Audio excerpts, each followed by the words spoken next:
Alors que nous sommes entrés dans le temps de l'Avent, que nous nous préparons à accueillir la venue du Messie, les crèches de nos places, de nos églises ou chez nous nous le rappellent, nous recevons cette belle lettre que saint Paul adresse aux Philippiens.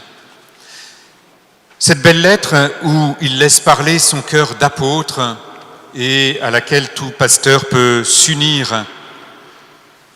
Cette belle lettre où il dit aux Philippiens, où il dit à chacun d'entre nous, ou moi-même je peux me joindre aussi à cette lettre de saint Paul pour m'adresser à vous, je prie pour vous tous avec joie. Il souligne vraiment la joie qu'il a de prier pour tous les fidèles. Et en soulignant cette joie, il leur adresse en particulier 3 messages, il nous adresse 3 messages pour bien vivre pour nous ce temps de l'Avent. Le premier mot qui ressort de cette lettre, c'est le mot de communion. Je le fais à cause de votre communion avec moi, dès le premier jour jusqu'à maintenant, pour l'annonce de l'Évangile. Il souligne que les Philippiens sont véritablement en communion avec lui, pour l'annonce de l'Évangile. Et c'est aussi ce que nous sommes appelés à vivre, être en communion avec nos pasteurs, avec le pape, avec notre évêque, avec notre curé. Être en communion ne signifie pas nécessairement être d'accord sur tout. La communion n'est pas l'uniformité. Nous avons le droit d'avoir des avis, des choses différentes, mais ce qui nous est demandé par rapport au pape, notre évêque, notre curé, c'est de vivre en communion avec lui.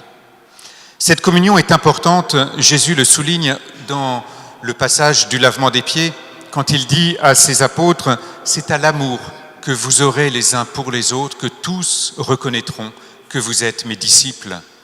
Cette charité qui permet cette communion les uns avec les autres, qui permet finalement de constituer l'Église, qui est une communion de fidèles, cette charité nous permet justement d'annoncer l'Évangile, parce qu'elle rend crédible la parole de l'Évangile.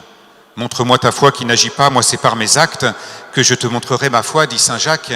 Montre-moi ta vie qui n'est pas pleine de charité, ce n'est pas possible. Ce n'est pas possible d'annoncer l'Évangile si la charité ne circule pas entre nous, s'il n'y a pas cette communion.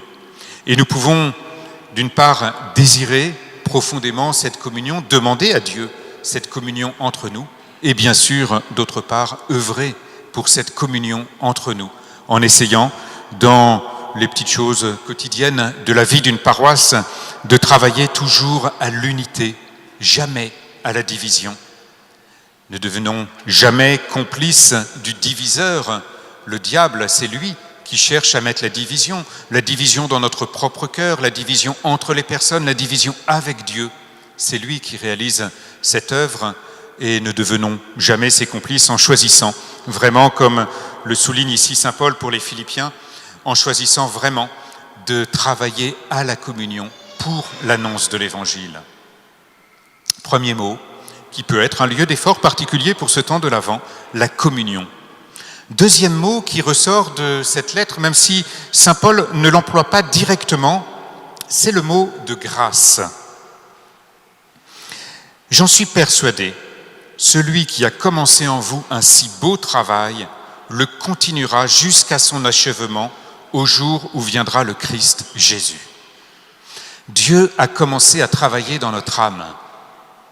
Très vite, avant même que nous demandions le baptême, pour ceux qui ont demandé le baptême adulte, Dieu travaillait déjà dans notre âme pour nous conduire à lui. Et au moment de notre baptême, bien sûr, il vient agir avec puissance. Il vient agir avec puissance pour continuer d'agir jour après jour. Saint Paul souligne ici pour nous, pour beaucoup d'entre nous qui n'en sommes pas à notre premier Avent, à notre première préparation à Noël, qu'il s'est déjà passé des choses dans notre vie. Et nous rendons grâce à Dieu pour toutes ces belles choses qui se sont déjà passées. Mais il va pouvoir en accomplir encore beaucoup d'autres si nous nous ouvrons à son œuvre, si nous nous ouvrons à sa puissance. Peut-être pour tel ou tel d'entre nous qui découvre le Christ, c'est la première fois qu'il entre dans ce temps de l'Avent, en marche vers Noël. Mais cette phrase rappelle que finalement toute notre vie est l'occasion de nous ouvrir de plus en plus à la grâce de Dieu. Et beaucoup d'entre nous, moi le premier, beaucoup d'entre nous pourraient témoigner que l'œuvre de la grâce s'accomplit vraiment jour après jour et que nous recevons sans cesse de nouveaux dons de la part du Seigneur. Aussi est-il important pour nous, dans ce temps de l'Avent, de préparer notre cœur, comme nous l'entendions avec le prophète Baruch, comme nous l'entendions dans l'Évangile, avec la citation d'Isaïe aussi dans l'Évangile, de préparer notre cœur pour que la grâce de Dieu puisse agir avec puissance, pour que le Seigneur continue la belle œuvre qu'il a commencée déjà dans le cœur de chacun d'entre nous, pour que nous n'y mettions pas d'obstacles. Saint Paul, dans ces mots où il s'adresse avec beaucoup d'affection aux Philippiens, il le dit d'ailleurs, « Dieu est témoin de ma vive affection pour vous ». Il manque même un verset en fait dans la citation, je ne sais pas pourquoi on a supprimé le verset 7, où Saint Paul dit aussi qu'il porte les Philippiens dans son cœur. Une très belle image qui est l'image de l'apôtre, l'image du pasteur. Saint Paul, en s'adressant avec beaucoup d'affection aux Philippiens, souligne aussi une demande.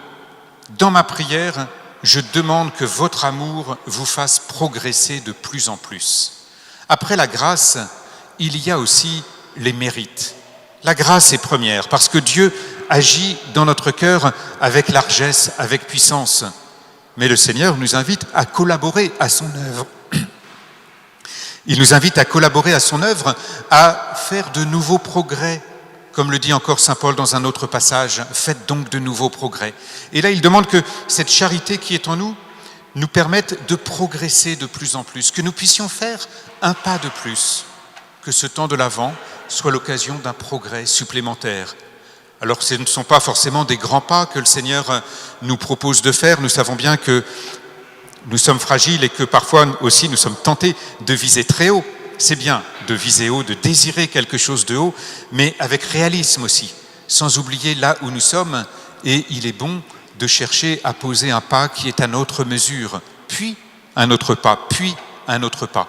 Et c'est pas à pas que nous progressons dans notre vie chrétienne, que nous nous rapprochons petit à petit du Seigneur. Et peut-être, dans ce temps de l'Avent, avons-nous pu repérer tel ou tel point sur lequel nous avons envie de progresser. Nous voyons que le Seigneur a mis sa lumière dans notre vie, peut-être sur un ravin à combler, sur une colline à abaisser. Et peut-être y a-t-il des petits actes qui peuvent nous aider à cela. Communion, grâce, mérite, nos progrès. Voilà ces trois mots qui ressortent de cette lettre que saint Paul nous adresse en ce début de l'Avent. Trois mots qui sont pour nous comme des encouragements pour avancer vers le Seigneur bien sûr, vers la fête de Noël, vers l'Eucharistie bien sûr, mais aussi, il le dit lui-même à la fin de ce passage que nous avons entendu, pour le jour du Christ, pour le moment où nous paraîtrons en face de lui, parce qu'il reviendra dans sa gloire devant nous, parce qu'à notre mort, nous serons en face de lui. Tous ces progrès visent à nous permettre de bien vivre cette rencontre, car plus nous sommes en communion les uns avec les autres, plus nous nous disposons à paraître face au Christ. Plus nous nous ouvrons à la grâce de Dieu, plus nous nous disposons à paraître face au Christ. Plus nous posons des petits actes pour progresser dans la charité, plus nous nous disposons pour paraître face au Christ. Alors, en recevant cette belle lettre de saint Paul, puissions-nous profiter pleinement de ce temps de l'Avent pour avancer sur ce chemin et ainsi paraître irréprochable et pur, comme le dit saint Paul dans cette lettre, pour le jour du Christ. Amen.